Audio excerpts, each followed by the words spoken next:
by a garden bed, and one of the pups wanted to go up there and have a sniff, and he comes sprinting down the road screaming, "Get off my property, your dogs can't be there." He's foaming at the mouth, comes straight at me, misses. So I've just come from kickboxing training, so I'm a He-Man. I start going, start shaping up. He's like obviously got something wrong with him, so I eventually calmed down. I was a bit of a smart ass to him. He's like, "You can't go." I said, "Nah, bro, it's all right." He goes, "Don't you call me bro." I'm like, dude, it's like 9 o'clock in the morning. What are we doing? It's Monday.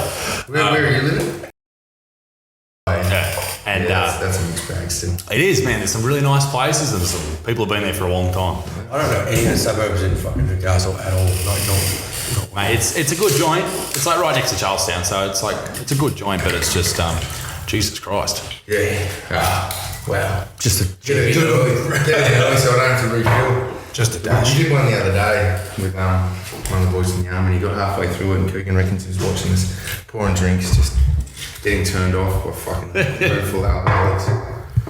Now we had, do you know Hester Russell?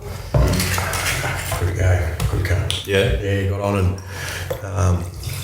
that's all we had was whiskey. Didn't want to mix it with anything. It's like, That's usually what I drink after shows. It's just whiskey, and it's a good way to just calm you down and get the night done, sort of thing. Yeah.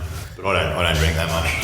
Only when I'm on tour, which at the moment is a lot. So I guess I'm just full of shit. because when you said you were going Monday, you kick off your European tour. Yeah. So my first show is in Edinburgh on Wednesday night. So that'll be sick.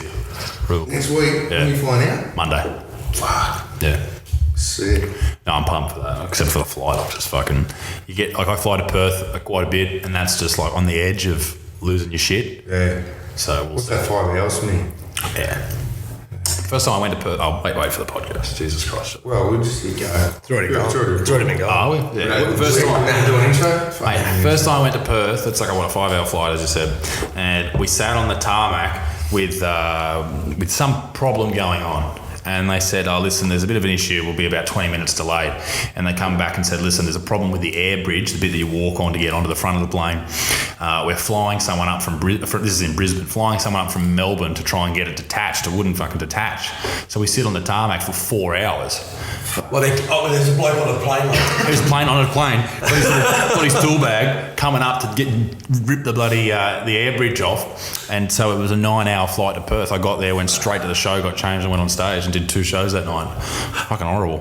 What's the crowd like in Perth? Good. Yeah. It's I'm over there again in a month doing the Astor Theatre, which is about 1,000 people. So that should be really, really cool. I'm looking forward to that. It's a beautiful old theatre. How'd you go in Townsville? Townsville's great. I love Townsville. Yeah. I was up there. I was at the casino. Yeah. But it was about 500 people there. It was great. It was a really great show. So they just, the great thing about Queensland is they just cop anything. Like they'll let you talk about anything. Some other cities are a bit how you going with it. Like Melbourne's a little bit. It depends where you go. Like I got in a bit of trouble at the comedy festival this year, but How do you get in trouble at a fucking comedy festival? yeah, that's a good question, mate. So, I allegedly made some a reference to the Holocaust that people didn't take too kindly. When in fact, all it was referencing vegans. That's what it was all about. And this lady, she wrote to a newspaper and all this type of stuff. I got in trouble by the Anti-Defamation Commission. Yeah. But it was all positive for me. I wasn't worried at all because I got like 50,000 subscribers from that incident. The following video where you were all over Jewish news and stuff. It all comes from a good place. It's all there for humour. I'm not trying to hurt anyone. Yeah. It's to make people laugh. That's it. Yeah. That's it. Yeah, I think that's what they got to do with fucking comedy. Because all the Townsville boys, you got a massive following with the Army boys in Townsville. As soon as there was that one photo you put up, we did with the Swiss 8 shirt. Yep. And the boys were like, fuck. Even that first one ages ago when I think it was on your Byron Bay one, you were in the Swiss 8 shirt for a bit and you just getting messages from all the boys. Sick. Good. Going, fucking check it out. Like, sorry, mate. Trying to cool down from the big run up the street. Yeah, that's an important thing about branding is just getting it out there amongst people that, you know, they have a similar interest in. Overlapping those circles, they're like, and people lose their shit. They're like, holy shit, you know this person, all that type of stuff. That's crazy, all that, you know. And I think that's important. But I hit someone up in the Defence Force when I was really early starting out to do to go over and entertain the troops and all that type of stuff. And I don't think they do it now. I think I'm a bit too risque, but which is unfortunate. But because the troops just fucking love it, man. But right at the top, like everyone's all about like all the Man, fuck it. Or most people that get that high in rank in the military, then looking for political careers after it. Yeah, right. And they got to shape their position politically. Sure. The diggers love it, mate. I'm sure, although in saying that, I'm sure the diggers overseas would love to have Hannah Gadsby come and tell some beautiful stories about her life. They really get around that. Beautiful stuff. Yeah. Now, most of the boys don't give a shit about politics left or right, but they want to hear jokes. And Well, that's what I do. There's no political bias in my show. I don't really think I have a political bias. I just think like Cyclists? Well, fuck them, but I think more logically about things. Like I try and take, like with that whole thing that happened the other week with the climate change, the little girl Greta, and my first reaction was like, oh, what everyone was carrying on about, oh, this is great to attack her. And then I went back and I thought, oh, okay, come on, this is a kid, I'm not going to attack a kid. And then I was thinking, but when the similar thing happened in America with the 16-year-old boys, they all attacked them because they were on the right side of politics. And I just sat back and I went, listen, I'm just going to play either side. All right, let's just calm down.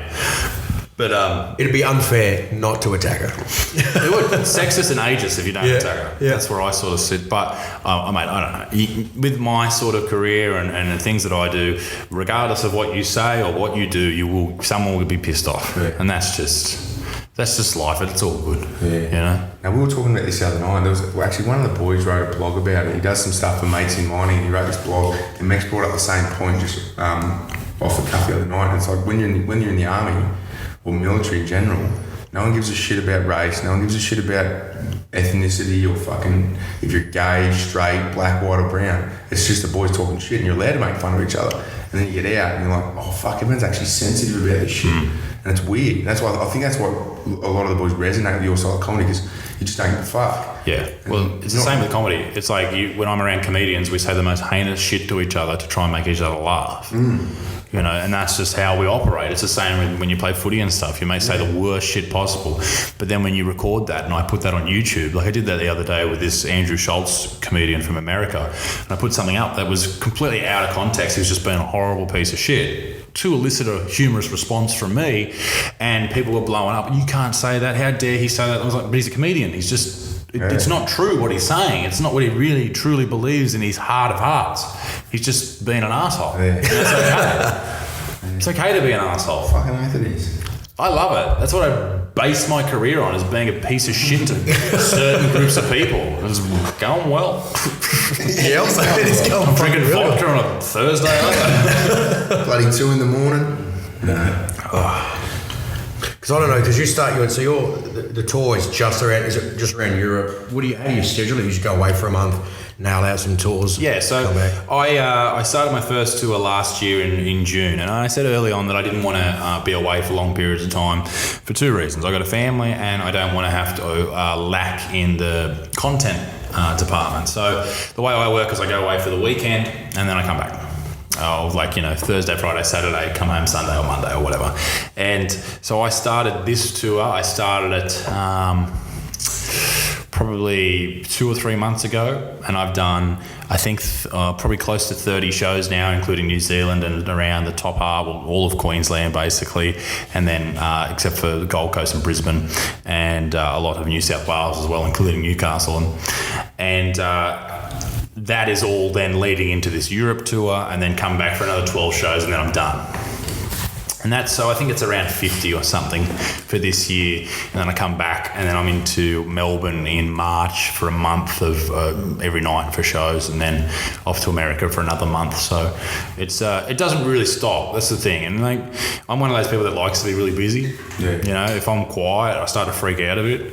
I'm just not a big fan of that. It's just my sort of weird mentality with that type of stuff. So do you take your family with you, or do they stay here? Sometimes I take the missus, and she's coming to Europe and that type of stuff. A lot of the time it's just boring, because you fly there, you get there late, you don't get to see any of the city, and then you're flying out and the next morning at 7:30, 8 o'clock. So I've been to every big city in Australia, but if you told me how to get from Perth to Fremantle, I'd what's Fremantle? I've been to every city in Australia, and I can only tell you what the nightclubs look like. So. Yeah, that's a very fair point. I've been to some absolute doozies. Don't worry about that. There's some interesting places. I did a nightclub in Darwin I don't know how much time he spent in Darwin, but Darwin's a hot bit of gear, I'll tell you that much. Jesus Christ. Discovery? Is it Discovery? Yeah, I did a gig there. That's where I did my show in Darwin. Yep. And the lighting guy fucked me up. I went on stage, announced me and all that type of stuff, and then he couldn't turn the big circulating lights off. So you know the lights that come on stage when like someone's walking out and there's big bright lights and there's colours and shit. That goes on for 30 minutes.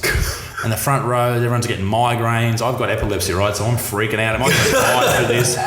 How's me anti-epileptic drugs working? Are they going to kick in at any point here? Freaking out. And it was just a terrible experience. But yeah, fuck Darwin. It looked like I went up there with the kids and the missus, and it like so I only got to see the family friendly side of it, but it looks like that strip looks like a good night out in the piss. You know what? We had a great night. I mean, and it's a good joint. It's just it's just hot. It's hot up there. We went there in the middle of winter outside. It is wet. Like you walk in and you got sweaty underarms. It's bad. I wouldn't recommend Darwin to anyone, but no, it's all right. It's all right. But so we last night. I was just saying before the podcast, we launched a campaign, or I launched a campaign on my YouTube channel about selling New Zealand, just as a bit of a laugh, and I was going to raise some money and give 50% to a Greyhound charity that I've had a lot to do with, and 50% to you guys. And in I think it was like 2 hours, we raised 50 grand for selling New Zealand. It was blowing the fuck up. 50K. And that was in US dollars, so it was 50K Australian. And then eBay shut it down. Yeah. So that pissed me off. I was just like, what do we do now? So what we're going to do is we're going to start a GoFundMe next week. And I'm going to kick up a big stink about it in the video and hopefully get some cash for you guys and those guys. So that's the plan anyway. It was just, I was filthy about that. It's like, even if you are eBay and you go, okay, you can't sell a country, fair enough. But you look at that and you go, okay, this is going to go and do some good. Let's just let it go. Yeah. I want to know what the parameters are. Did someone make a complaint? Someone must have complained and then they've gone, okay, yeah, you can't do that. How fucking unhinged do you have to be that someone goes like, I don't know who's sitting at home and they go, they're actually going to sell New Zealand. He can't sell New Zealand. No shit, he can't sell New Zealand. And there are some very special human beings around. It's just, some people they're different. They're not bred like most people. You know, like they're hard to understand. They're hard to, really get a grasp of their existence. I don't know on what reality they're like. He's going to sell New Zealand. He can't do that. I'm gonna get offended. Like, they got skin made of tissue paper. Yeah, and a lot of people really do, man. A lot of people have got a lot of problems and they just cannot deal with change. Or anyone thinking like, people are just like, oh, you can't do that. Like people send me messages, you shouldn't be able to do that, mate. It's like, of course. I said in the video, I'm not actually doing it, fucking idiot. How can you think that I would even be possible? What are you talking about? I don't even own a house. It's like the fake news stuff. It's like, just read the entire article or listen to the entire thing. And it was a shirt. What are you doing? I was just selling a shirt and I was just calling it New Zealand. I don't know, man. It's just that type of stuff and really annoys me that we could have written off a check, given it to two great causes and people could have got help. Dogs could have got help, all that type of shit. And now we're sitting here going, what are we going to do? Yeah. Just because some fuckwit carried on like a pork chop. So because it happens all the time. People that rely on, so it's like charities that rely on this sort of stuff and they can't see the bigger picture. And if they'd have watched your whole thing, but they would have seen a snippet, got super offended, got triggered and been like, no, I'm offended. If they'd have got 4 minutes into it and been like, now I understand. Man, a lot of people won't work with me or they won't do anything that has anything to do with my name because of tweets I've sent out, or a lot of it is video titles, like I hate feminism or something like that. Like, watch the video. Yeah. And if you aren't at least thinking a little bit differently after watching that, then okay, I don't give a fuck what you think, because obviously you're not thinking rationally. But people just, it is that clickbait sort of life that a lot of people live, and they're so used to people, or articles coming up and they Everyone read that. does it. Everyone does clickbait, and then you click and you read the article and you're like, oh, yeah, that's not what it is. But man, it's bullshit. It's lazy journalism. Mm-hmm. And it's where people are. They know it works and it's hard to get out of that, but they should, from an ethical point of view, just get out of it. But in saying that, I do that as well with YouTube. Yeah, but I mean, it's a fucking joke, and that's what, like, I thought Australia would be the place So I immigrated to Australia from England. Okay. And when I fucking was moving out here, my mum comes down the stairs and she's like, we're going to move to Australia. And I was like, fuck yeah, we watched Crocodile Dundee, like all the movies. And I'm like, I'm going to be jumping around on kangaroos. Yeah. There's going to be no fucking schools. It's going to be sick. And we landed in Melbourne and I went to Springvale School. And I was like, this is not fucking Australia. But I thought everyone would be fucking really relaxed. And then we just turned into a big nanny state at the moment. Like there's the audience of dudes that are just genuine fucking human beings and Australians. And then there's just this, I don't know where they got it from or how they get so offended. It's absolutely phenomenal. There's a lot of weak people around. Yeah. A lot of people that just can't deal with a lot of different things. And I mean, maybe it's the same with you guys. And the only thing that I can sort of relate it to is playing footy and that type of stuff is those type of people. Maybe it's the same with combat people. You know what type of people they are. And, these people who get offended by shit, it's no one I know. It's probably no one you know. It might be a few people, perhaps a female. There's a few ladies don't like the butts, and fair enough, whatever. They never have. But it's just one of those things, You can't pick what people believe in their own minds, and you also don't know what happens when they get home, like the things they watch, the echo chamber they're in. It's a whole multitude of reasons. Because they generate their own ecosystem as well, don't they? Like, so, like Apple generates all Apple stuff, and the ecosystem, the friends that they follow on Facebook and the circles they're in become super insular, and then they get this one thing that's a contradicting argument or point of view, and they're just like, all of a sudden I turn up and then they just email me to kill myself. That's the basic way that they work. It's hilarious. Mate, if a week goes past and I haven't got a death threat, I'm not doing my job. Really? Oh, honestly, every week. It's ridiculous. People and not just like the, kill yourself type of thing, or I'm going to kill you. It's like a book, like a Dan Brown novel being sent to me. Like, it's hilarious getting these things. So, when I first started getting them, I started going, this is a bit full on. And now it's just like, got another one. Just tick it up. Just start scrambling that crowd, but if you said that to one person, the worst bloke in the world, but 100 say to you, and they're like, he's getting famous, he's just got to deal with it. Yeah. Just deal with it. And it's all good. It's all part of the gig. Yeah. So, I mean, I've had people turn up at shows. A vegan dude turned up at a show in Adelaide. And expecting what? I don't know. He got my face and he wanted an apology and all this type of shit. And because he said that I misrepresented him about something he said. And what he said was that disabled people, mentally disabled people, are in the same group as cattle. And so I repeated that, calling him an arsehole for saying that, and he said, no, what I was trying to say was that mentally handicapped people are similar to cows in this respect. And I was going, you're still an arsehole. Are you understanding what you're saying? And he's like, you need to apologise. I'm not going to fucking apologise. He's there with a camera crew and all this type of stuff. And I said, mate, why don't we talk about this outside later on? He goes, you want to go outside, dude? I was like, oh, fuck, here we go. Jesus Christ, this is the middle of a show. And But he turned up and he was bigger than me. He was like 6'9" or something. He was a massive dude. What the fuck's he eating for a vegan? I know. He must have been there. There's some meat somewhere there. That's a fake vegan. He might be some sausage suppositories or something. I don't know. Did he pay for entry to your show? No, he snuck in. Ooh. And then my tour manager went to find the venue manager to stop him. My tour manager, Zach, who's he's a big dude, goes and finds this 19-year-old young woman to try and stop this. I'm like, where the fuck are you going to live with me by yourself? Yeah, I'll be here. But you get that. Because, and then the thing is that you won't apologise, and that's the thing. You start watching some Netflix, all the comedians, and you see them on TV, and they start making a joke, and they'll be like, I don't know what it is. There'll be a joke about something, and they have to sort of almost, before they tell the joke now, look, I'm not a sexist, but women should stay in the kitchen. And you're like, why do you have to now, it's almost a precursor before they tell a joke so that they don't get the public backlash. Yeah. And then you're just like, nah, it's comedy. It's just a joke. Nobody means this shit. It's funny. I just go with whatever I think's funny. And it was a guy called Al DeBeno, who's an American comedian who lives in Australia now. He told me that when I first started out. And Joe Rogan told him that when he first started out in the States. So that's really stuck with me this entire time. And I just go out there and do my best. And if I offend people or I upset people, then so be it. I've done it my whole career, and I've managed to get a good special out, and another one about to be filmed from making mistakes, saying unfunny things, and then finding where the funny in those horrible things, and it's just all part of the journey. You might I might have a really good bit at the end of the year that was terrible at the start, but it gets there in the end. So it's and that's the thing. People might come along halfway through this sort of journey with one joke, and they think you're an arsehole. But then the people who see that same joke later on might think it's great. I've got a rape joke in my set at the moment that is amazing. It is so good. It's like the most unoffensive rape joke ever that gets round of applauses every single time I say it from males and females, because my crowd's 50-50 male-female like shows. Yeah, right. Yeah, people think it's just all blokes, young white dudes. It's every creed, every ethnicity, everyone. Everyone has a dark sense of humour.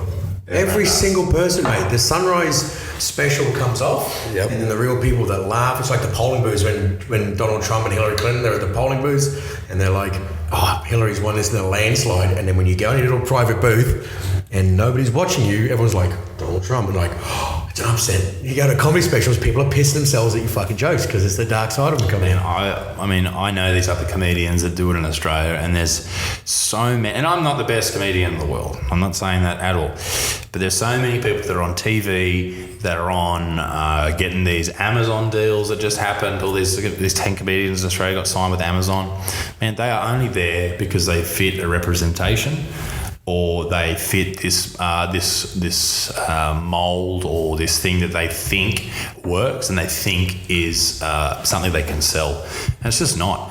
We grew up in Australia here listening most likely to the Channel 10 comedians who are on during the Melbourne Comedy Gala, which has to be okay to go to the next ad break. You can't say horrible things, you can't say mean things, and not every joke has to be offensive, but you're allowed to throw shit in there, I like to take people, it's like a horror movie sometimes, my show. You take people down this dark path and then freak them out with something that comes out of nowhere. That's the stuff that I enjoy, and that's why I try and emulate it. I don't know, because you got into... because you were doing it. Did you get a Netflix gig? Did you get that in the end? That was a story that I shared. I didn't. It was just a bit of a ploy. But a newspaper article wrote a story saying that I got a Netflix deal, and I was like, all right. You see, YouTube, it's a lot like politics. Whatever happens, you just spin it in your favour. Yeah. And that's what I do. And we're in talks, and we're still in talks with different people to host, one of these specials that I do. But we didn't have one lined up, and this newspaper just ran with that story. And I was like, okay, we'll just run with that. Yeah. Any publicity is good. Absolutely. And it gave them a headline, and it gave people a reason to talk about me. And at the end of the day, in this business, that is the number one thing. If you've got people talking, then that's all that matters. Why do you think Pauline Hanson comes out with the most ridiculous thing every 3 months just to stay? Well, you might be giving her a bit too much credit there, mate. I think some of it just comes out. Man, some of the things that she says aren't the worst ideas in the world, but the way that she says them... She's a galah. She can't deliver any of that. She needs a speechwriter really badly. She she can come and say, listen, we need to really keep an eye on potentially harmful people that come into the country that may be from a Middle Eastern country, and all she says is blacks. That's how she operates. Yeah, you're like, oh, Pauline, what are you doing? For fuck's sake. Even the stuff about the child support stuff, the 50-50, they're talking about looking into the custody of children and 50-50 in family courts. And what she nailed it in what she said, but it's hard. She's hard to follow. You're like, Pauline, you got a good point for the first time in 10 years. I can't fucking follow you. You need a teleprompter. It needs to be Ron Burgundy off a teleprompter, and then he'd just hold up cards like, don't leave it. Yeah, absolutely. She's, and I'm not a Pauline follower or supporter. I don't really give a shit about Australian politics. I don't really follow it, to be honest, for no reason, just that it just doesn't interest me. I'm more interested in American politics, but just because it's hilarious. Like, Donald Trump posted today a meme again. You know that Nickelback meme that comes up, look at this photograph? Yeah. And it goes into something else that isn't that song. He put up this thing about Joe Biden talking about he's never talked about business with his son in this particular country, and then Donald Trump is like, he goes straight into this old mate Chad Kroeger from Nickelback holding the photograph thing, and it's just like, this is the president of the United States that is posting memes, and they're amazing. Like, that is the way that people should be communicating. Like, if ScoMo in the next election doesn't start coming out with memes, he has lost the fucking plot, because it is the way to communicate. There was a job online for Clive Palmer's party as a meme artist. Really? Yeah, it was on Seek. I saw it. Well, Clive Palmer's actually suing one of my friends at the moment. Let's get into that. Saucy. So there's a comedian called Friendly Geordies, and he's a YouTuber. He does comedy shows across the country.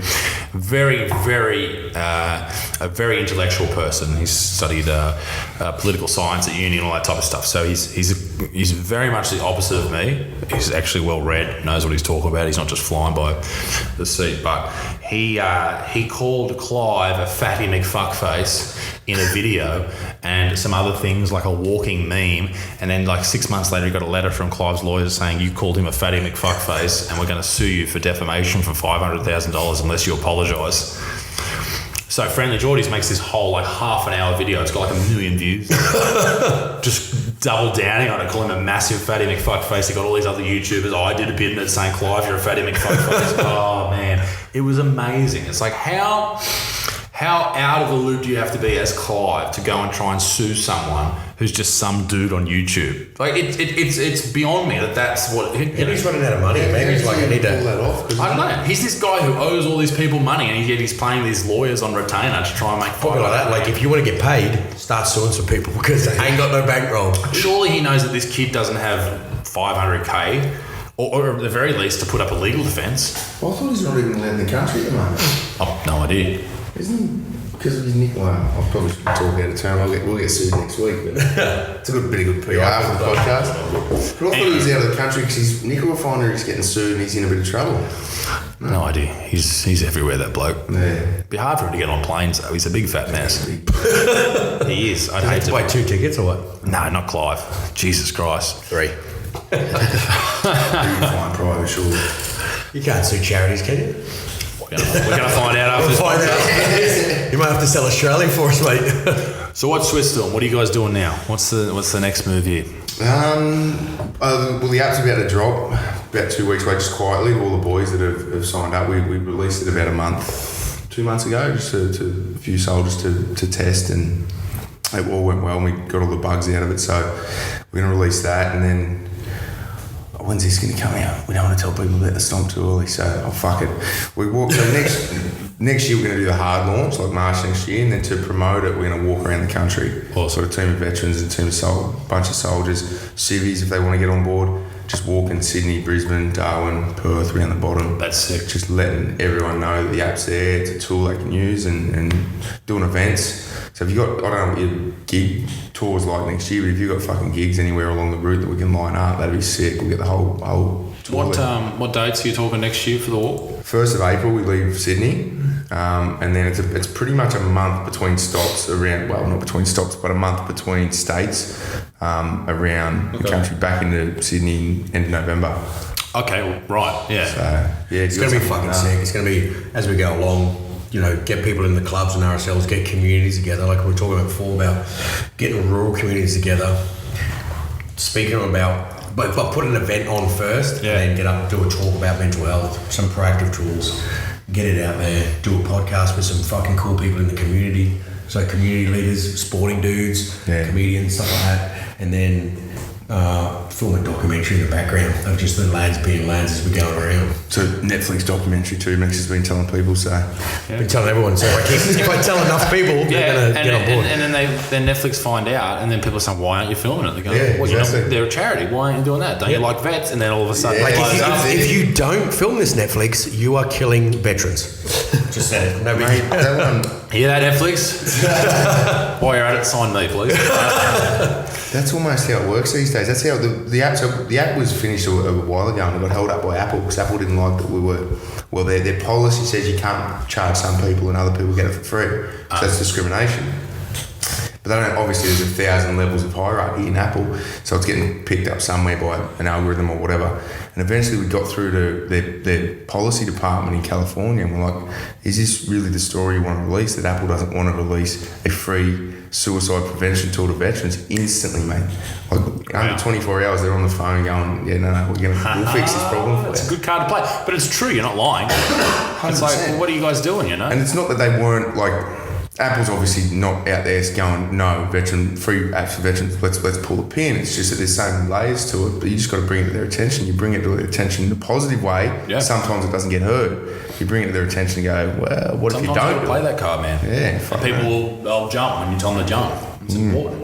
But so what is the state for veterans at the moment with mental health? I think a lot of people they don't really understand that. I mean, maybe on this podcast people are around all that type of stuff, but I'm not really, versed in that. I'm more obviously in the sort of the civilian sort of realm.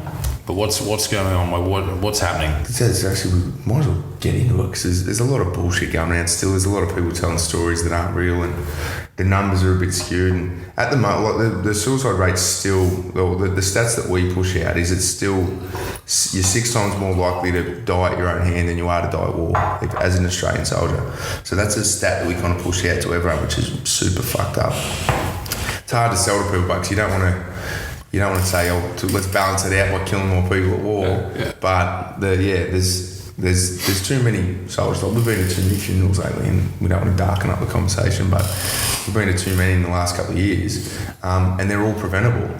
It's all just shit that if you give people tools before they get anxious and depressed, keep people being healthy, then you're good to go. And I think a lot of people don't understand the power that the mind has on oneself. Like, I was someone who never really got that.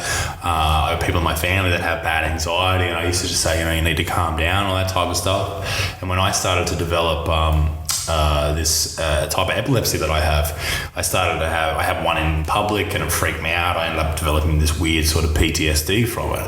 And I know people usually associate PTSD with really full-on events, like life-changing events you'd never see or never be able to prepare for. But there are, like most things, it's a spectrum. And I had this event that I was trying to avoid at all costs, and then I developed this really bad anxiety disorder on top of that. I never understood what anxiety was until I was going through it. And like my old man said, mate, you just need to calm down a little bit. Which is like telling a woman to calm down. It's like trying to baptize a fucking cat, isn't it? Like, it's very difficult. It's like you're sitting, like I used to sit at home and I'd be relaxing, watching telly, and it would feel like there was a lion next to me, like my life was under threat constantly. It's a weird thing. And the more that people do to sort of address that, whether it's going to the first step's going to the doctor, the first step's probably, getting some exercise, eating right, all those type of things, making sure your environment's sorted out. But then, go to the doc, talk to a psychologist, all those type of things. And that's where the app comes in, because a lot of people don't have that ability to bring that up with their family or their loved ones, or a lot of the time their mates.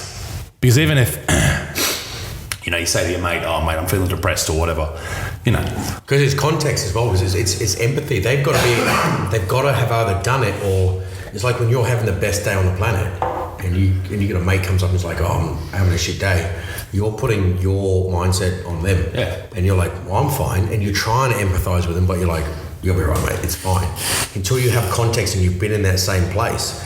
And everyone's going to go through it, man. I think, and that's the thing that we're trying to tell, like, you're going to go through it. That's just the way society's structured at the moment.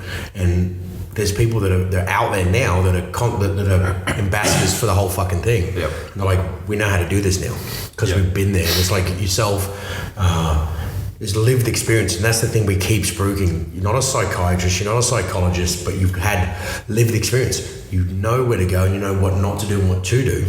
And I don't have a PhD, but I can get you out of that fucking hole, man. If you take my hand, we're good to go, Absolutely. And that's what a lot of people don't have. Like I've seen people go to groups of mates and stuff and say they're depressed or whatever, and then everyone has that emotional response of, oh, I'm sorry to hear that, brother, yada, yada, yada. But that's nothing. You're not doing anything to get that person, because that person still goes home, and if they're alone or with someone, whatever the situation is, and then they fall back into that hole.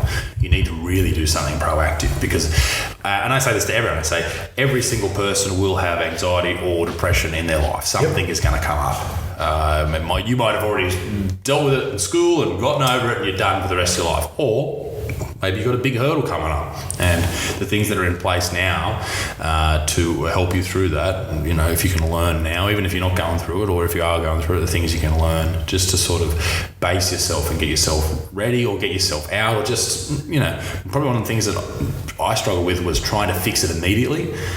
These things don't fix themselves straight away. No. It's a lifelong journey. It's like anything. It's like becoming good at something. It takes 10,000 hours not to be a panicky freak.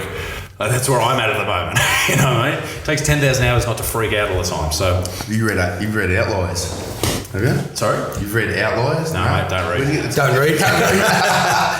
10,000 hours, that's what that whole book's about. Yeah. Good. Anyway, not to change the subject. But yeah, so when we started this thing, we're like, there's a bunch of organisations out there doing a lot of awareness stuff. That's fantastic. You've got to make people aware first. But then what? So we got to the point a couple of years ago where I'm like, people are aware now. There's a fucking problem with mental health. Everyone knows about it. What's the next step? And then some of them like, are you okay? Encouraging people to talk about it. That's cool. But you got to go to the next step and go, I asked my mate if he was okay and he said no, and I was like, oh fuck, now what? And it's like that Homer Simpson episode where he fades back into the fucking hedge between them and it's like that's where we got to, and they started bringing around some tools going, all right, this is how you respond. But the big problem with dudes especially is like, you go, are you okay? No. Got the tools to go, all right, how about this, how about that? But then no one's going further because they're not comfortable talking about it. Best way to get people comfortable was to get dudes who are supposed to be alpha male, heavy hitter kind of dudes, and then get them talking about their shit. And then everyone feels okay doing it. Yeah, and the more people you can relate to. Like, one of the things I looked for when I was going through that anxiety period, and I still deal with it, but it's something that, I'm getting through slowly, was people in my position as a comedian or an entertainer or someone who's doing, who's successful. Trying to find someone who's actually doing that and going through the same thing. If you can find someone, then you go, okay, this isn't this, this brick wall that I've run into. There's a hole through it. I just have to find it. And I completely agree with what you're saying. People say there's a stigma with mental health. I disagree. I think there's a stigma with actually seeking treatment for mental health, whether that be psychologists, meds, lifestyle changes. I think obviously lifestyle changes comes first, but I'm just throwing that. And there is that stigma there because people don't want to change, or maybe they don't have the answers, or their group That's of the friends. one thing we just want to get rid of. It. It's the fucking stigma, and it's ridiculous. And that's why you get, like you're saying, like you coming on like this, and when Sutter first said, "Oh yeah, we'll get the Buttsmarn, and he's coming on as an ambassador," I was like, for a mental health proactive charity. He's like, "Yeah, fucking oath." I was like, "Fuck, righto." Hey, I'm the king. Okay, yeah. And then, you know what I mean? And you get other guys and you can see it and they come across, and once you start talking about it, we start, like I was saying the other day, we get text messages from dudes and they're like, "Boy, what are you doing fucking sick?" And you're like, "I didn't expect that from you, motherfucker," like, of all the people. So I think getting rid of the stigma, it's just got to be, like, the stigma's gone. Now it's how we fix it. How we fix it? Yeah. We're in there. We're in the trenches. But what do we do? Yeah, the stigma around mental health being an issue is gone. But like you said, the stigma around going to see a psych is still there. And like I've been out of the full-time military for like nearly 8 years, and it wasn't until I wrote a blog about this. It wasn't until I watched that Rick and Morty episode where, do you watch Rick and Morty? Pickle Rick. Yeah. Where at the end, how he turns himself into a pickle to avoid going to the psych with his family. Yeah. And in the end, fucking sick show if anyone hasn't seen Great it. show. In the end, he winds up on the couch doing it back and forth with the psych, and she's like, "You don't come here when you got a problem. Like you obviously you do, but like if you come here then, you're leaving it too late. You come here for maintenance, like cleaning your teeth and wiping your ass. It's like daily hygiene maintenance." And that's when I was like, "Fuck! I need to. If I'm going to start talking about this shit to people, I've got to start living it as well. Booked in to see a psych and just go once a month, just have a yarn and vent some shit." And that's gold. Like, if you do get shit that you really, really got to get off, you're already comfortable talking to this person. But when you start out, you just go in there and have a yarn and see if they can break it down and give you some fucking life advice. Yeah, and it works. And it's absolutely important. And a lot of people say, okay, I haven't, and I didn't see results from the psychologist. Like, I didn't go there and come home and feel great. But it's what happens over time. In fact, it's probably almost the opposite, because I used to see a psych once a month religiously. If I go there, I generally feel shit that night. Yeah. Because you're like, oh, that's a bit... You're talking about everything. I want to put that shit, let's put it back in the box, mate. Like, I don't know, we'll open this motherfucker. You're like, oh, righto. But yeah. And then, yeah, it's one of those things, man. And I think the more people that hear this and get involved with the app, and particularly in the veteran side of things, and as you said, getting those alpha males, those dudes, the blokes who are involved with that type of stuff. I see it with the NRL all the time. Everyone freaks out because someone's got depression. Fuckhead, everyone. You walk down the street, 80% of people have gone through that. Why is it at the front page of the paper? Yep. Cocksucker. Yeah, making it harder for all the other boys still playing footy, going through the same shit. Man, I don't want to be in the paper, man. Exactly. If I come bullshit. forward and say I've got fucking some kind of mental health issue, they're going to make a big deal out of it and put me on the front page. That's the bullshit way to go about it. They do that, and they've done that. This is the thing with the media, is they just run on stories that make people feel horrible. Yeah. He's fucked. They don't do the story about how ex-player, he had this problem and now he's working through it. He was sad all the time. He had suicidal thoughts, but now he's realised this and this and this is incorrect in his life, or he's gone and seen the doctor and now he's at the psychologist and he's back training or whatever. They don't run that story. No. They just say, oh, this bloke's sad. Oh, mate, what is he sad about? He makes $1 million a year. Yeah. Mate, when I was anxious, you could pay me. I could be fucking Elon Musk and I'd still be anxious. Fucking oath. It doesn't mean shit. Even worse when you're in the spotlight all the time. Yeah. That's compounding it. When I went through my first tour, I had 30 or 40 shows. Every show, I had a panic attack during the show, if not usually at the very start. Every show. How the fuck do you do it? Because difficultly. So I'd be shaking, so I'd have to hold the microphone there. I'd have a seat so I could put my hand on it because I feel like I was going to faint. All this shit for 30 shows. Madness. And no one knew about it. And now I know that I can do that tour in front of all these strangers with that problem, then I can do anything. Do it without, I can do anything. Yeah. Give me a challenge, you know what I mean? So even like other things in life, now that I've been through this, like I went and flew in this Russian 1990, I can't remember what it was called, but it was this little not a biplane, but it was a plane with like the wings were made out of basically like the cover that you have on a book when you're in primary school, that type of shit. So we're flying and he's doing 400 Ks upside down, doing barrel rolls, all this type of shit. All these things I'd never do before, but I did it because I knew that I could handle it. In reality, I got out and the bloke said, listen, mate, when you get out, you'll say that's the best thing I ever did. I got out, I said, mate, never again. Fuck it. That was horrible. Punch in the middle. I fucking hated that. I feel sick. It's just ruined my day. But, it gives you the confidence to deal with other shit in life, Yeah, 100%. How many engines did it have? 1, 2? Mate, I bet I had a couple. Because I don't get in fucking single engine. Single engine it was. Oh, fuck that. Propeller with cardboard wings. And then what they do is they get a single engine plane, just to fuck with you, right? They get a single engine plane, and you see these things fall out of the sky every fucking time. They get a 90-year-old dude as a flight instructor, and you're like, he's gonna have a heart attack. And if he flies planes, generally it's gonna be in the fucking air, and he's teaching a 14-year-old kid how to fly the fucking plane. Not doing it. If you've got 2 fucking planes, I'm not doing it. Old mate was showing us photos before we went up. He goes, yeah, mate, we got a few strippers in here. They like to get photos upside down with their tits out. Like, what the fuck? And we're ready to take off, and he goes, we're going over the intercom, and he's like, yeah, mate, we just got to be careful around here. A lot of people fly drones. We hit a drone with the biplane, had to crash land in the water. I was like, and there's only one person in history that's pulled that off, and he's in Houston. So. Oh, man, it was fucking terrifying. But, it was one of those things. I'm glad I did it. No, I'm good, brother. Thank you. That's good. That's abstaining from. I have to go. So I'm the opposite. So you got into comedy. What age did you get into comedy, and when did you want to go? I'm going to do. I wanted to be a comedian from the time I was about 15. Yeah. I used to watch, probably even younger, I used to watch like The Glass House on a Friday night on ABC or SBS or whatever it was. And I used to watch with my pop. And Billy Connolly, I used to watch that with my pop as well. That was sort of my first introduction. And then a bit of Willie Anderson. And then Billy Connolly's fucking good. He's great. And then I moved into like Jim Jeffries when I was probably in high school and stuff. And I used to like at primary school, I used to host the Talent Quest, shit like that. And then I got to about 21, did an open mic night and thought, okay, wrote 5 minutes of material. And I was like, right, I can do this. Started traveling to Sydney to do gigs. And then I got to the point where I was opening for some guys who were big on the internet. And I was like, this is the way to do it. So I just started making videos. And it took me a year to get to about 1,000 subscribers. And then it took me another 3 days to get to 150,000. One video clicked. And then it just flew on from there, So to get over the stage fright. So did you have stage fright, or were you just like, no, I'm gonna fucking send it? No, I got stage fright when I started getting big. Like I started actually people coming to see me, not just there. And you're like, they're gonna find out. Well, they're paid money, man. What if I bomb? My biggest fear with stand-up is putting on a bad show for people because they've spent their hard-earned money there.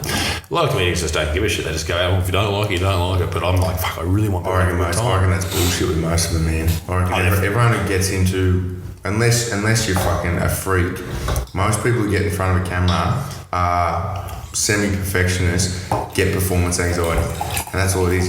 The minute you got to go in front of people, and you're like, little voice comes in the back of your head, and you're like, fuck, what if I'm not good enough for these people? And then it cooks you. But everyone, even the ones that go out there and go, nah, fuck them, they might have got to that point, but when they started out, they were not saying fuck. I have this argument every time I go for a show. I have this argument in my head that I can't do stand-up. I can't do this. I cannot do this. But I've done, 200 shows in my career. I've done them all. I survived. I'll be fine. But before I do my first show in Edinburgh in a week, I'll be freaking out. Yeah. But it's. Someone said, I think it was Jerry Seinfeld said, it's just part of the game. This is what you're doing. This is just part of it. You just got to accept it and go with it. Yeah. And repetition and get numb to it.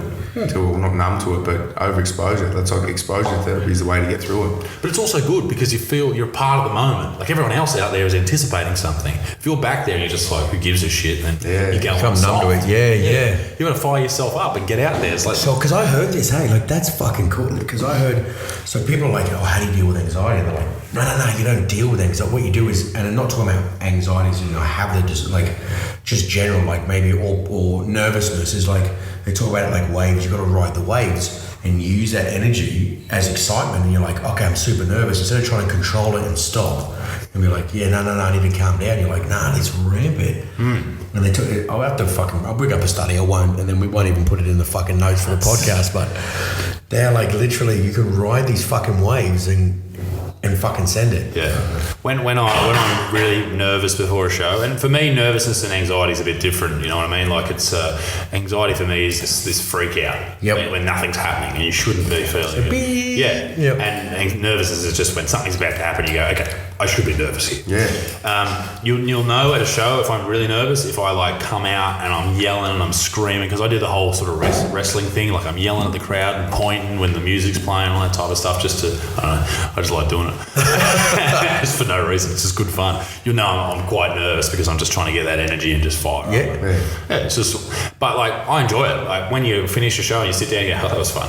I was freaking out. I was like, when I used to play footy, I used to be nervous, but I'm glad I did it. You know what I mean? Yeah. But like with anything you do in life that's tough, usually it's quite hard to get to that point. I'm the same. Like it's a distinct separation between nervousness. Like anxiety, your brain just goes, I'm done for the day, switching off, it doesn't work, you can't think. Nervousness is like everything's still working. It's got butterflies, but you like can pump your way through it. Anxiety doesn't work that way. No. Fuck, I don't know.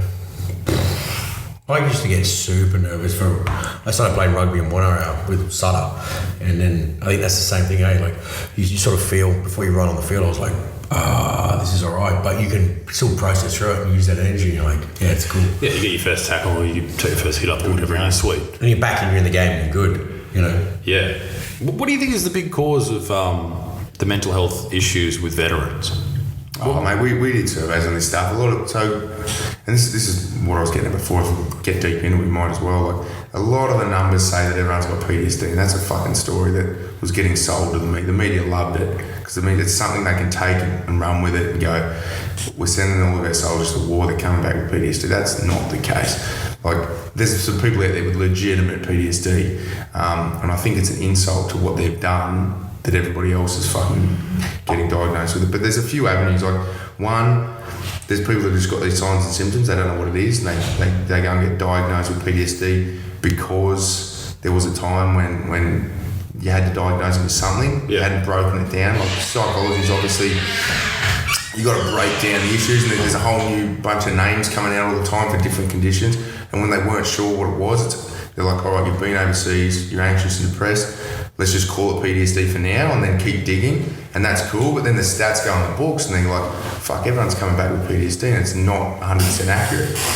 I think what we found, especially with our mates, was that there was a handful of the boys had acute PTSD, but everybody who got out, like everybody, unless you went into some high performing job where you're too distracted, like everybody had some form of anxiety and depression. And so we started asking the boys, and all the answers were coming back the same, and it was like, One, that you're isolated. That's a massive one. So that's why we base a lot of this stuff around that Sebastian Junger book, Tribe, because it's like you go. Or to take it back a step even further, you get to recruit people into a combat corps in the military. You're looking for people who are craving family and craving a tribe because there's something missing, and they want to be that. And you get in the military and you're like, I found it. I found this group of people that I can live and breathe and fucking fight with and die with and whatever. And then you transition out and become a civvy again, and that's gone. And so you're back to like your childhood issues of fucking needing your tribe, and it's not there anymore because you move away to your hometown or whatever. And so that separation, the isolation from your tribe's a massive issue, and I don't think that's one that's been focused on enough. I think there's a few people starting to do studies on it. But then purpose and identity are the other big ones. And obviously the one that we focus on a lot is routine. Like you get, and this is where it crosses over with boys from footy, like athletes as well.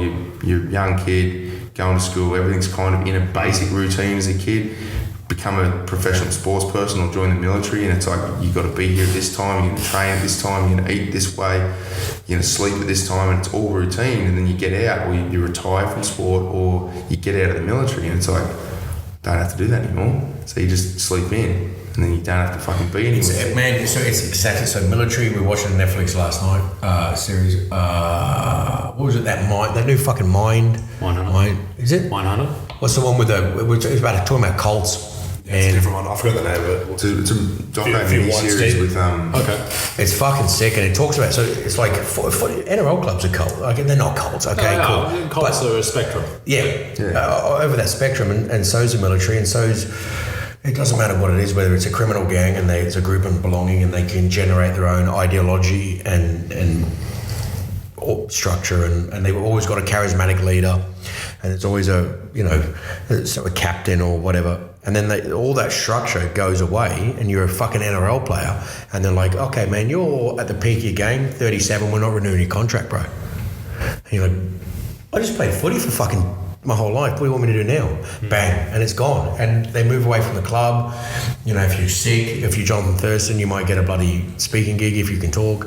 And it's the same thing with veterans, is that, and it was a dirty word for a bit. I think it's called adjustment disorder.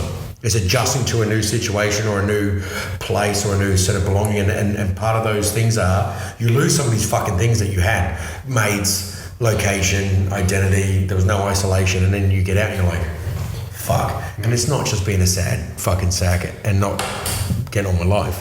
Mate, my anxiety and the peak of that coincided with me leaving my job, starting this new weird career, moving out of home, all those things where all of a sudden I didn't have anything to do. Like if I didn't make a video, whatever, you know, I'm at home all day, whatever, you know. Yep. Missus at work, I'm at home all day by myself, and over time the mind runs wild. Yep. You know, and you know, I had one sort of event where I had a panic attack, and then that led to the anxiety, but I had all day to think about it. You know, and I think that's sort of what you talk about, is like people are just there ruminating. Yeah. So if you put it on the far end of the spectrum, you put people in jail and you put them in isolation, and they fucking lose their minds, and they're like, I don't want to go on that hole. No. And that's the punishment, is to put them in complete isolation. So if you do it differently, because they do things in America where they ask a whole bunch of people, can we track your phone for a bit? You know, like for studies, and use your data just where you go. And they got like New York City, and if you look down on New York City, it looked like a big rat maze. Yeah. And there was these rats that really only went to the same nightclubs, the same group, the same circle, went to these offices and then these groups, and they never intersect. Not once did any one of these blips move over to these blips. And it's complete compartmentalization of society. Yeah. Yeah, it's fucking trippy. Wow. Adjustment disorder, yeah. Yeah, it's one of those things where you because you, as you said, routine is everything since you're a kid. Yep. You know, you get up, you have your breakfast, you do this, mum tells you what to do, you go to school, teachers tell you what to do, you go to work, boss tells you what to do, all of a sudden you come out and you're like, oh, fuck, I don't know how to live, I don't know what to do with myself. And it's not everyone, but it's a lot of people.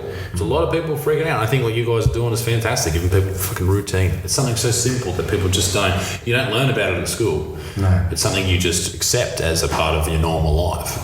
Yeah, some schools build it, but they don't realise they're building it. Yeah. You go into school every day and you're going to class every 40 minutes, a bell's going off. Yeah. It's not the best way to get into a routine. Like a factory scenario, a bell's going off, but it is. And when you get out, if you don't follow that through, you find that. Look, I don't know how many mates you have. I've got plenty. Some of them left school and went into some other form of routine. Yeah. Progressed to success. Other people got out. They're like, I'm just going to do nothing for a couple of years. They kept doing nothing for 20 years, or however old we are now. And you find that, like, you probably got the same in your generation at school. If you don't stick to some kind of routine and start setting goals and moving forward, you're fucked. Yeah, and man, I was lucky with my sort of thing. My success, and it's still, nowhere near where I want to be or any of that type of stuff, so I'm not trying to say that, but it was because of, hard work, but also a lot of luck. Like, I could very easily, if I didn't make one video that really kicked me off, I could still be just working odd jobs and all that type of shit and still trying to do this comedy thing, So it's a lot of luck with that, but I don't know. It's hard to sort of, guide where your life is going and work all that type of stuff out. I took a chance. It paid off. For a lot of people, it doesn't. So I think that's super fucking admirable, man, because you see a lot of people and they talk about, they go on and they do their masterclasses because they get into a business. We were talking about in the car the other day. They get into a business, they buy a vineyard or they whatever, and then they manage to be in the right place at the right time. They sell it when the market's high, and then they come out and they start preaching like all this bullshit. So yeah, you've got obvious talent and skill. You're a fucking funny dude, and it's good to watch. Yeah. And then you're like, yeah, but man, there was a bit of luck involved there too. Oh, 100%. Yeah, it's all luck. Yeah, Timing, luck, and hard work is basically the key to everything in life, I think. Getting the right job, finding the right girl, all that type of stuff, having good kids. It's just about the environment you're in, but you got to put yourself in that environment. It's not just going to turn up. It's not like The Secret where you just think about something and then it appears. Yeah, that's what you can call it luck if you want, but you start doing it. There's a lot of people that grew up going, I'm going to be a comic, and then they just didn't start. Or there's a lot of people that started and then they did 2 videos and they didn't get picked up straight away, so they're like, I'm never going to get picked up. So you might call it luck, but there's also hard work and persistence that meant that the first few didn't pick up that much, so you just kept going, and then you got picked up at one, and then you might call it luck, but I look at that and go, that's kind of fucking persistence too. Yeah. Because we talked about Gary Vee and versus The Secret on the last podcast. Like the Secret was like a massive thing for a bit where you're like, you don't put any work in, you sit there, you pray to Jeebus, and you're like, if I think really positive, then I'm going to get heaps of money. Cutting cars out of magazines. Yeah, fucking loser. That's why I love it when Rogan called Gary Vee the anti-secret. He's like, well, there is a model where you can get everything in life that you really want. You do have to think about it and focus, and then work your fucking cunt off to get there. Yeah. And then you'll get there. 100%. That's the secret. Yeah. That's the secret to all these type of things. I'm not where people are like, oh, you're so successful and that type of stuff. I'm nowhere where I want to be. I'm working hard at the moment because I want to get my family a house. That's my number one goal. And then I want to just get over to the States, make it big over there, and then just keep working, challenging myself, trying new things. That's where life gets interesting. Yeah. You get stuck in this. You see all these sad comedians and that type of stuff. It's because they're not trying anything new. They've reached the top. Robin Williams, I know he had a lot of other troubles medically, but he was at the top. Like, what else could he have done? Yeah. That's the scary thing. Like, what if you do get to the top?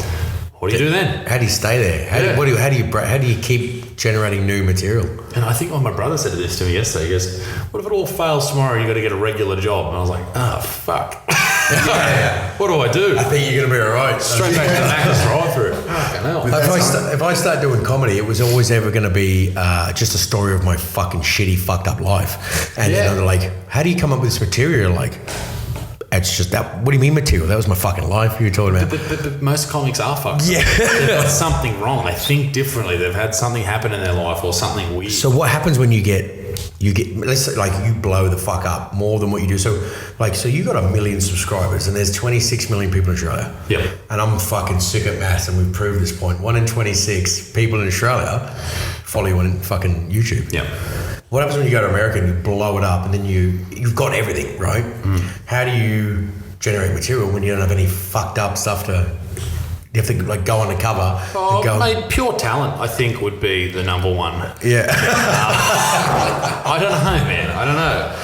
I talk a lot about not political things, but topical things that are happening in the world. I suppose it's a big thing. The world is a fucked up place. It You're is. never going to run out of material. There's a lot of other people that are fucking things up every day that I can talk about. But, Yeah. you know, life experience is important, and horrible things that happen, I talk about them on stage, or shit that happens in the bedroom, or relationships, all that type of stuff, you know? That's the stuff I like talking about, the horrible shit that happens in the world, the things that everyone can relate to, and everything in between. That's what I sort of write material on. But man, I got to start writing a new hour in another 2 months. So I've got to get a new hour for March next year. I'm trying to do a new hour every year. So that's terrifying, but you know that'll happen, and we'll just get it done. So like a comedy special hour, just Yeah, and it's fucking hard. But you know I'm getting better at it. I didn't think I'd be able to do it, but I did it last year. So I'll just do it again.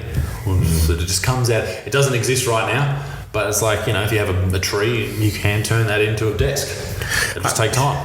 I like the hard work philosophy because I sort of try to skip the hard work philosophy, and then I just have a few too many G&Ts and decide to try and text Arnold Schwarzenegger or Joe Rogan shit-faced at 2 a.m. like, hey Joe, how you going, mate? And the amount of DMs that I get from people who are like, hey bro, can you just give us a shout out? I was like, fuck, why? Like, not only am I an asshole and I'm not going to do that, but can you imagine if I shout you out? You got like 600 followers on Instagram. Hey mate, hey, you got to follow fucking Joey, bro. He's you know, he works at Henny Penny. He's having a great time. Fuck that. You're not going to get it from someone else. You got to do it yourself. 100%. It's the hard work, man. You know, but no, I love what you guys are doing, and I'm glad to be a part of it. Oh, mate, I'm glad you're. I couldn't believe it. Yeah, mate, blown away. Absolutely blown away. So, how's your rig going for these budgie smuggler campaign, mate? Awful is the answer at the moment. Bro, That's all the rest of us. oh man, my summer body's far away at the moment. I tell you what, you know what? I put on weight. I've been eating a lot of almond butter. Yeah. I got my fitness pal out the other day. Almond butter's like, for 100 grams, it's 680 calories. I was like, oh fuck, I didn't know that. I thought I was killing it. I thought, yeah, we'll have a bit of almond butter this morning. That's the big problem in the health industry when they say, well, you got to eat keto, you got to eat paleo, and like, almonds are good for you. Yeah. We're like, oh sweet, I'll just eat 5 tons of almonds. Yeah. Oh, I smash it. Yeah. Get obese. Because I was keto for 2 years. I lost 34 kilos, and I was like I got to 94 kilos, and I'm 6'8", so 94 kilos at 6'8" is like I was too skinny.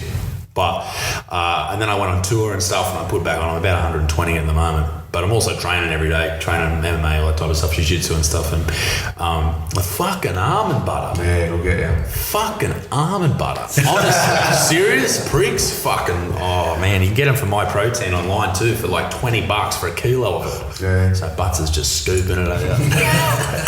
Bit of sugar-free maple syrup up on it, and then I throw a couple of macadamia nuts in. Man, I'm having 2,000 calories in one fucking sitting. Because what do they do with isn't there? We were talking about there's a fucking restaurant.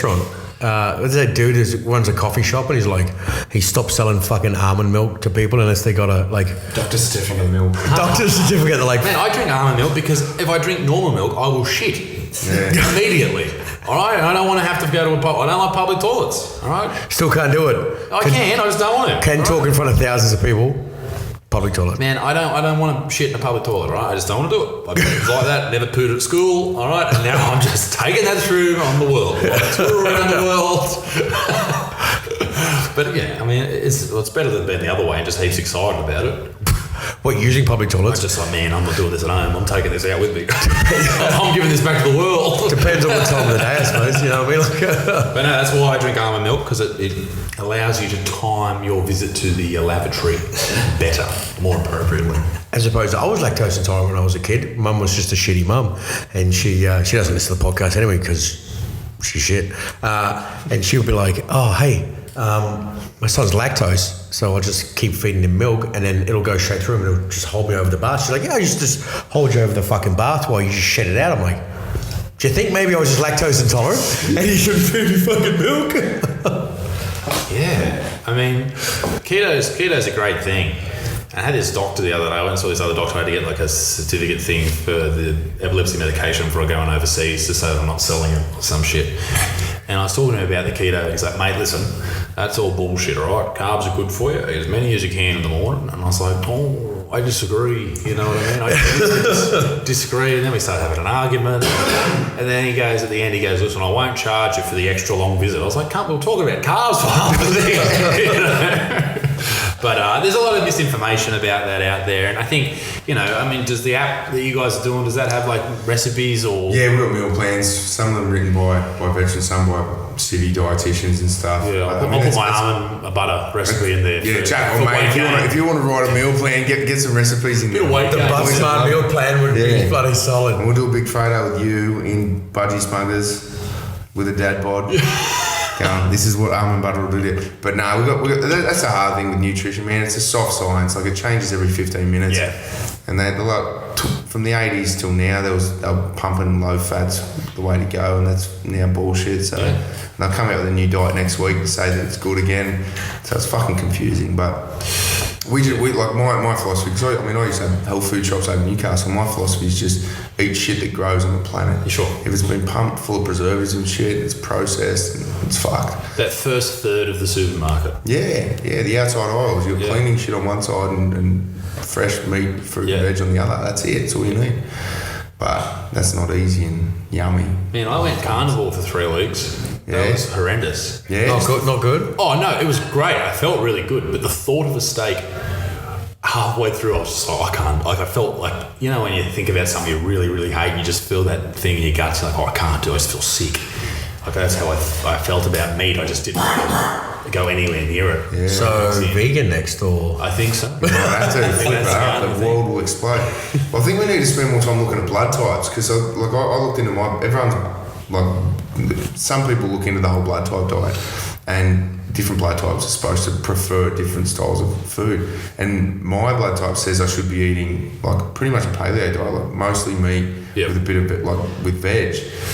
And I could eat that every day, like breakfast, lunch, dinner. I don't really eat breakfast, but meat and veg, I could do that forever. Never get sick of it. Have done it for fucking months on end and good to go. Whereas other people, like you said, you eat steak every night for a week and they're like, I'm not eating steak again. It's not so much, it's just because it's just steak. That's the killer. Right. Because there's just salt and steak. Yeah. And because you have it for, I probably eat my first meal maybe around 12 o'clock, because I train at like 10, I get home, have a shower and shit, all that type of stuff. And then I might have a coffee with a bit of, I found a company that makes MCT oil powder. You just put that in and it's sort of, you don't have to put milk in your coffee, it's creamer, powdered creamer. And so I like that. And I have that for my first meal, all that type of shit. But I would have a steak then, like 2 steaks, 2 big T-bones, and then I'd have another 2 for dinner. And by the end of it, man, done. Like, it's just all over. Like, so you have a steak at lunch and then steak at dinner. Yeah. And you're like, you're eating a kilo of steak a day. Yeah. Maybe 700 grams. did you lose weight? Did you get? Yeah. Like, Like maybe 4 or 5 kilos. fucking hell. Similar to keto though, like if you go hardcore keto and you really you're intermittent fasting till like 12, 1 o'clock sort of thing. It was hard to train on, I found. I don't know if you guys. Yeah, so I don't want to step into my. I'm not a dietitian, but I've spent a lot of years researching this shit. But humans aren't supposed to be burning protein. Like, that's not an efficient energy source. So if you go just meat and it's not full of fat, like if you get like eat a whale or a fucking pig with all the fat, yeah, you might be good to go. But if you're buying steaks from Woolworths, and most of them are pretty lean because people still want lean steak, you're getting shitloads of protein and fuck all fat. So you've got nothing to burn. So you start burning protein. It's not efficient, so you're always lethargic. You start to stink because your fucking high protein diets make you stink, and your kidneys are cooked. Yeah. Like, you need, if you're going to do keto effectively, you got to get heaps of fat. So that's why you need MCTs and coconut oil and fucking. When I was doing keto properly, I was having like mince. Because I was at work, I was just like cooking up a big old mince thing on a Sunday. I'd have that for lunch, but I'd have like 2 big tablespoons of coconut oil in the morning, mince for lunch, nothing till dinner, and that was it all day. And that worked. Like, to drop weight, 34 kilos in like 2 years or whatever it was, fine. Felt great training and all that type of stuff. But because I'm away so much now, I've been a lot more lazy with it. And now I'm sort of, my approach now is more of a meat and veg sort of diet. Yeah. Just because, I mean, when you're trying to be keto, you've got to really stick to it for it to work.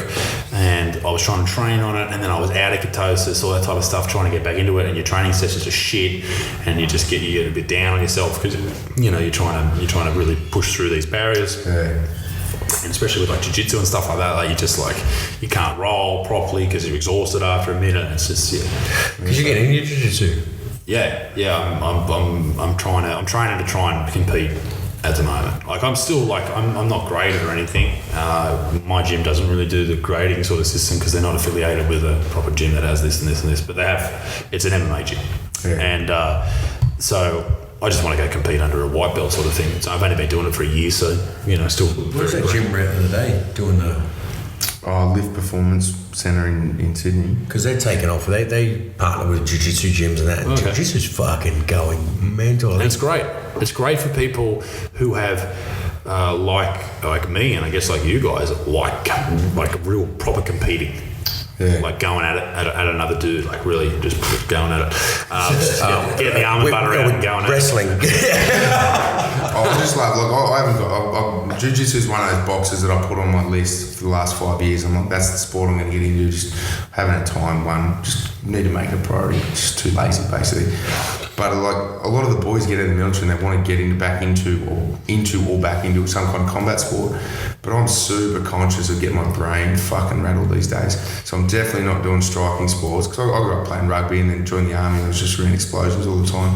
And like brain injury from that shit's real. And it's like jiu-jitsu seems to be like exploding because you can be primal without fucking your head up. You can go at 100% and not really hurt someone. Yeah. Like occasionally, I've hurt like an arm or whatever if you're trying to escape like an arm bar, you're trying you turn your arm a certain way and try and get out of it. It's called a hitchhiker escape.